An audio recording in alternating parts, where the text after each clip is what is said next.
Hey y'all, welcome. It's Mo here, and in today's video, I'm going to take you through a sew along of McCalls 7745, or as it's affectionately known as the Alice dress. I'll be showing you the bodice view A with the skirt view D and a slight modification on the skirt.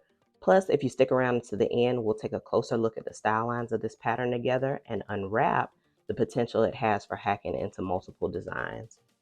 Let's get right into it. You'll need pattern piece number 1, the bodice front. You'll cut 2 of fabric and 2 of lining.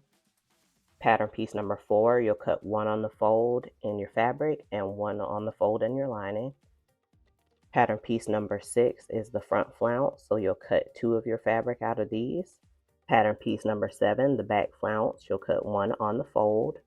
Pattern piece number 5, your shoulder strap, you'll cut 2 out of your fabric. Now pattern piece number 12, the skirt back, calls for cutting 2, but I removed the back seam allowance and cut my piece on the fold. Pattern piece number 13, the skirt front, you'll cut 2 of these. Now the pattern calls for grosgrain ribbon for the ties, but what I did was cut 2 rectangle pieces about 2 inches wide and 36 inches long for super long ties. Once you've got everything cut out, just make sure you've got your notches clipped and all your marks transferred. So first things first, you're going to press your darts on the wrong side of the fabric and then stitch them following your guideline. You're going to press your dart toward the bottom of the bodice. Then you're going to grab your back piece and sew the front piece to the back piece with right sides together. You'll also repeat the same process for your lining pieces of the bodice as well. Once you have your front and your back stitched together, you're going to press your side seams open. When you're sewing your side seam on the left-hand side of your bodice fabric and on the right-hand side of your lining, you're going to leave about 1 5/8 inch of a gap. That's going to be the little opening where we'll slip the ties in. So again, just make sure you've got that space on your fabric on the left-hand side, and on your lining, it should be on the right-hand side seam. That little 1 5/8 inch gap.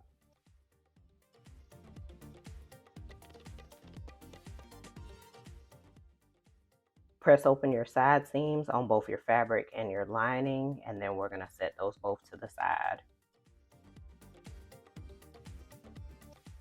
Now we're going to grab pattern piece number 7, the back flounce, and pattern piece number 6, the front flounce, and we're going to put these two together with French seams. So you're going to put them together wrong sides facing.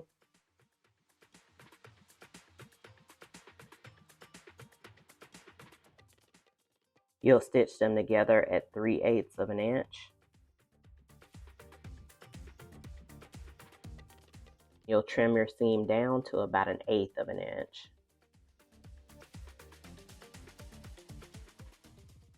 Then you're going to fold it over and then take it over and press it down so that way the right sides touch. Then you'll stitch it down about 1/2 of an inch.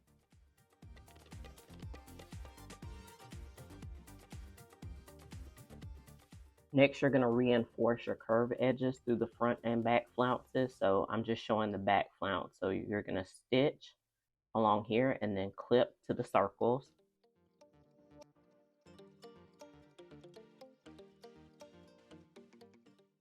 Now between that small and large circle, you're going to make a 5/8 of an inch narrow hem.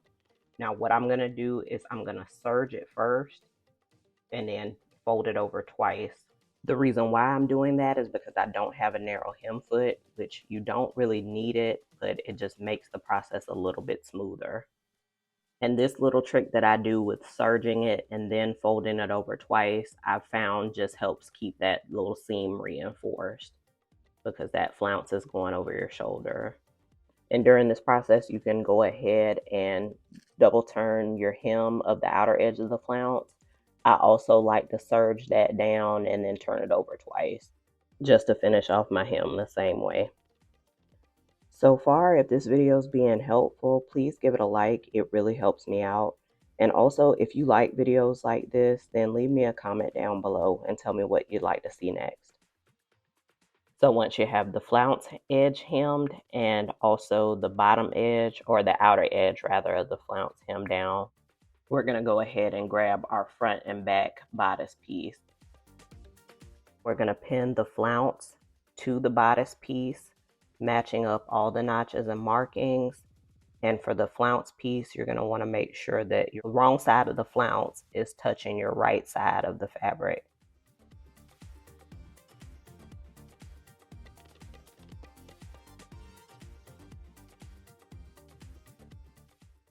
And once you reach the side seam, and when you pin against that back circle here, you're going to leave that part open from that last circle to that notch on the front of the bodice and leave the flounce edge hanging free.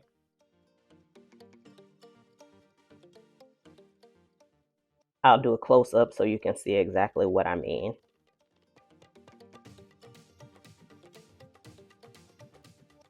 Now, once you've got it all pinned together, you're going to take it over to your machine and you're going to sew the back together at 5/8 of an inch all the way to that stopping point at the flounce. Then pick it up again and start sewing from the front edge of the flounce all the way down to the bottom of the bodice at 5/8 of an inch. So do that and we'll come right back. And again, just when you stitch down, make sure you leave this part here open. Once you have your flounce piece stitched to your bodice piece, we're going to pin that flounce out of the way because we're going to get ready to stitch the lining bodice and the fabric bodice together.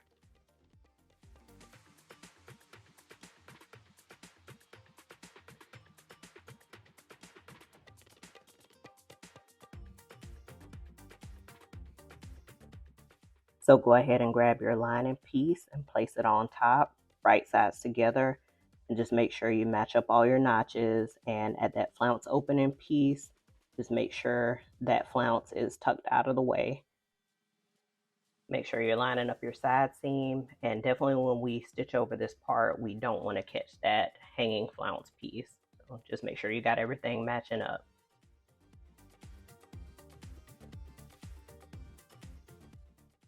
Go ahead and pin it all down. Now on this top corner here where the strap goes, you're going to leave that little spot open. So when you're stitching it down, don't stitch all the way through this piece here that I'm marking. And on the back, there are also two little squares that you're going to leave those open for your straps too. I'm sorry I didn't show it, but you'll mark it on the back where those two little squares are to keep that gap open. And you can double check, just open it up and make sure that little flounce piece is dangling and the rest of the flounce is out of the way. Take it over to your machine and go ahead and stitch that down. And at the very bottom of the center front of the bodice, just make sure when you're stitching you stop at 5/8 of an inch. Just leave a little gap open where it crisscrosses over because that's where we're going to attach our ties. And I'm going to just double check just to make sure I didn't catch that flounce piece. So we're good. And then now you're going to trim your seam down and then understitch. And again, don't forget to leave those two little gaps open on the back for your straps.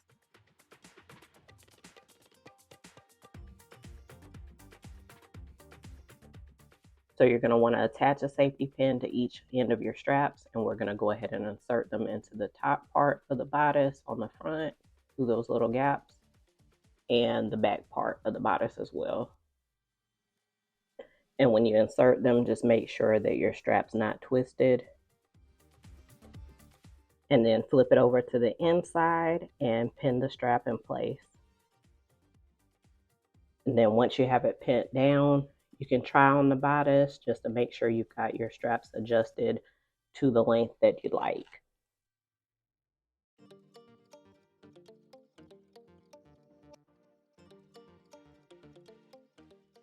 Once you have the straps adjusted to your desired length, go ahead and stitch them down. So just stitch it straight along this back seam here, and then on your front strap, stitch across here, making a little V. So let's take it over to the machine, get it stitched, and we'll come back. All right, once you have the strap stitched down, you can trim off the excess. Sometimes I like to leave it just in case if I ever need to adjust it, but you can trim it off if you like.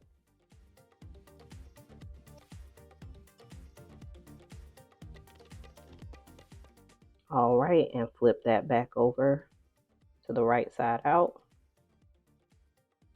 And then now we're going to work on attaching our strap. So at that center front bottom edge where we left the little gap open, you're going to take your strap and pin it just to the fabric side only. And then you'll stitch that down. And what you want to also do for your lining is take it over to the ironing board and press it up at your 5/8 inch seam allowance. Now, once you have that 5/8 of an inch seam allowance pressed up, we're going to go ahead and work on our skirt. For your skirt, you'll want to go ahead and sew both side seams together. Now, I did use a French seam again on my side seams, but you don't have to do that. You can zigzag the edges down and sew them together, or you can serge it and sew the side seams together. And then for the hem, I serged along the edges and turned it under twice and then stitched it down. But as long as you've got your hem at your 5/8 inch seam allowance, you'll be okay. And I'm just going to put a little mark at my center back just so that way it's easier to see. Now we're going to take the bodice on the fabric side, matching it right sides together, and pin it to our skirt. Just make sure you match all your notches and your side seams.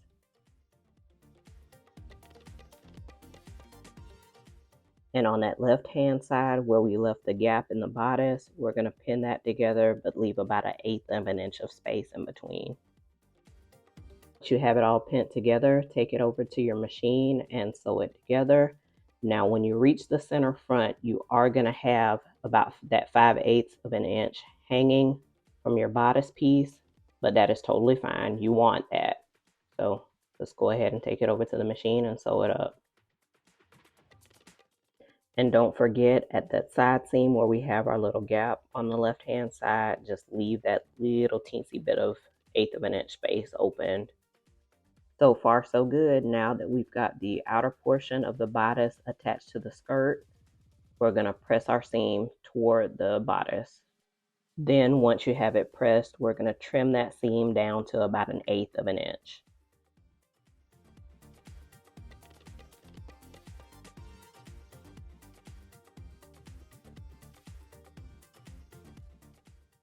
Now you're going to pin your lining to your skirt. Just make sure you have the seam covered up and let it hang over about 1/8 of an inch. Now you can hand stitch this down, or what I like to do is I pin it first, I hand stitch it, and then I go back over and stitch in the ditch. So just hand baste in it so I can stitch in the ditch. Now you don't have to go that long route. You can just pin it from the outside, but just make sure that that little bit of the seam hangs over about 1/8 of an inch, just so that way you catch it on the front side and slightly overlap that little opening on the side too for your tie. But like I said, you don't have to go through all that fuss and do it the hard way, or the long way around, I should say. It's just a personal preference, because when I pin on the outside, sometimes there are spots that I miss catching when stitching in the ditch. So that's why I do it this way. All right, so we've got it pinned down. So I'm going to go ahead and hand baste it from the inside. And I'm curious to know, y'all, do you prefer a true wrap dress like what we're doing here today, one that fully wraps with the ties, or do you prefer a faux wrap dress that doesn't open? You know I'm nosy, so let me know. Now let's take it over to the machine and stitch in the ditch. Once you stitch in the ditch, you are pretty much done with it, but as an extra step on that opening where the side seam is for our tie, I also like to stitch it down as a buttonhole just to reinforce that seam for when the tie goes through. So you can do that or not, it's up to you. I also sew down a triangle going towards the back too, just for extra reinforcement. In a previous video, I did talk about the versatility of this pattern. So from McCalls 7745, you can actually get McCalls 7119 and McCalls 7969 from just this pattern. It'll give you about 12 different dresses and an endless variety of looks that you can interchange the different design elements how you see fit. If you're willing to hack it, this one's a treasure. This version with the flounce just happens to be my favorite, but during the summer I did hack it into the halter version. For fall, I'll be doing the version with the full sleeve, and I'll be sure to do a tutorial for that, just in case if you want to see it. For more fashion sketching and sewing tips, check out these videos here. Thank you so much for watching, and until next time, y'all, as always, keep sketching, keep sewing, and keep the momentum going. Take care.